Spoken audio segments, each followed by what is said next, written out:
ಏನು ಇಂದು ಈ ಪತ್ರಿಕಾಗೋಷ್ಠಿಯ ಉದ್ದೇಶವೆಂದರೆ ನಮ್ಮ ಮಾಗಡಿ ಕ್ಷೇತ್ರದ ಜನಪ್ರಿಯ ಶಾಸಕರಾದ ಬಾಲಣ್ಣನವರು ವಿವಿಧ ಪಕ್ಷಗಳಲ್ಲಿ 5ನೇ ಬಾರಿ ಕ್ಷೇತ್ರದ ಶಾಸಕರಾಗಿ ಆಯ್ಕೆಯಾಗಿದ್ದಾರೆ. ಆದ್ದರಿಂದ ಅವರು ಈ ಸಚಿವ ಸಂಪುಟದ ವಿಸ್ತರಣೆಯಲ್ಲಿ ಅವರಿಗೆ ಸಚಿವ ಸ್ಥಾನವನ್ನು ದೊರಕಿಸಿಕೊಡಬೇಕೆಂದು ಮಾನ್ಯ ಮುಖ್ಯಮಂತ್ರಿಗಳಲ್ಲಿ ನಾವು ವಿನಂತಿಸಿಕೊಳ್ಳುತ್ತೇವೆ. ಏಕೆಂದರೆ ಈ ರಾಮನಗರ ಜಿಲ್ಲೆಯಲ್ಲಿ ಬಾಲಣ್ಣನವರು ಕಾಂಗ್ರೆಸ್ ಪಕ್ಷಕ್ಕೆ ಸೇರಿದ ನಂತರ 4 ಕ್ಷೇತ್ರಗಳಲ್ಲೂ ಅವರು ಸಹ ಎಲ್ಲ ವಿವಿಧ ಕ್ಷೇತ್ರದ ಜನಾಂಗದರ ಜೊತೆ ಬೆರೆತು 4 ಕ್ಷೇತ್ರಗಳಲ್ಲೂ ಕಾಂಗ್ರೆಸ್ ಪಕ್ಷ ಶಾಸಕರಾಗಲು ಅವರ ಸಹಕಾರವಿದೆ. ಅವರು ದುಡಿದಿದ್ದಾರೆ. ಆ ದುಡಿಮೆಗೆ ತಕ್ಕಂತೆ ಅವರಿಗೆ ಸಚಿವ ಸ್ಥಾನವನ್ನು ನೀಡಬೇಕು ಮತ್ತು ಈ ಜಿಲ್ಲೆಯ ಉಸ್ತುವಾರಿ ಮಂತ್ರಿಯನ್ನಾಗಿ ಮಾಡಬೇಕೆಂದು ಸಹ ನಾವು ಮುಖ್ಯಮಂತ್ರಿಗಳಲ್ಲಿ ವಿನಂತಿ ಮಾಡಿಕೊಳ್ಳುತ್ತೇವೆ.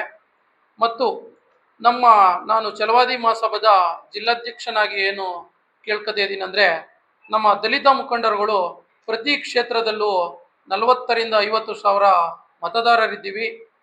ನಾವು ಹಿಂದೆ ನಮ್ಮ ಕನ್ನಡದಲ್ಲಿ ಪ್ರಪ್ರಥಮ IAS ಅಧಿಕಾರಿಯಾದ ಕೆ ಶಿವರಾಮ್ರವರು BJPಗೆ ಹೋಗಿ BJPಯಲ್ಲೂ ಸಹ ದುಡಿದು ಅವರನ್ನು BJP ಸಹ ಕಡೆಗಣನೆ ಮಾಡಿತು.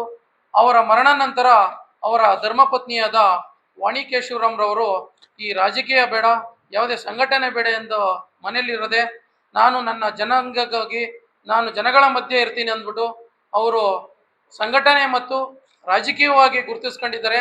ಅವರನ್ನು ನಾವು ನಮ್ಮ ಈಗಿನ ಮುಖ್ಯಮಂತ್ರಿಗಳ ಜೊತೆ ಅವರ ಸಮ್ಮುಖದಲ್ಲೇ ಕಾಂಗ್ರೆಸ್ ಪಕ್ಷಕ್ಕೆ ಸೇರ್ಪಡೆ ಮಾಡಿದ್ದೀವಿ.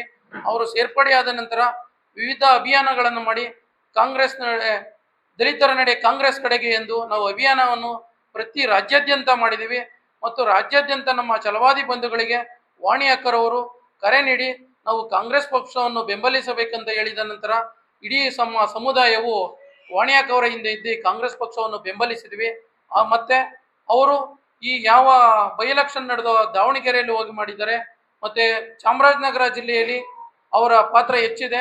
ನಮ್ಮ ಅತಿ ಹೆಚ್ಚು ದಲಿತ ಮುಖಂಡಿರುವ ಕ್ಷೇತ್ರ ಚಾಮರಾಜನಗರದಲ್ಲಿ ಹೋಗಿ ನಮ್ಮ ಸುನಿಲ್ ಬೋಸ್ ಅವರ ಪರವಾಗಿ ಚುನಾವಣೆಯಲ್ಲಿ ಭಾಗವಹಿಸಿ ದಲಿತ ಮುಖಂಡರುಗಳು ಮತ್ತು ಛಲವಾದಿ ಮುಖಂಡರುಗಳನ್ನು ಒಳಗೊಂಡಂತೆ ಚುನಾವಣಾ ಪ್ರಚಾರ ಮಾಡಿ ಸಹಾಯ ಕೂಡ ಮಾಡಿದ್ದಾರೆ.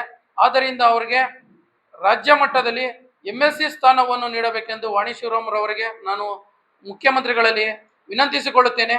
ಮತ್ತು ನಮ್ಮ ರಾಮನಗರ ಜಿಲ್ಲೆಯಲ್ಲಿ ಇದುವರೆಗೂ ಇತಿಹಾಸದಲ್ಲಿ ಯಾರಿಗೂ ಸಹ ದಲಿತರಿಗೆ ಅವಕಾಶ ಮಾಡಿಕೊಡ್ಲಿಲ್ಲ.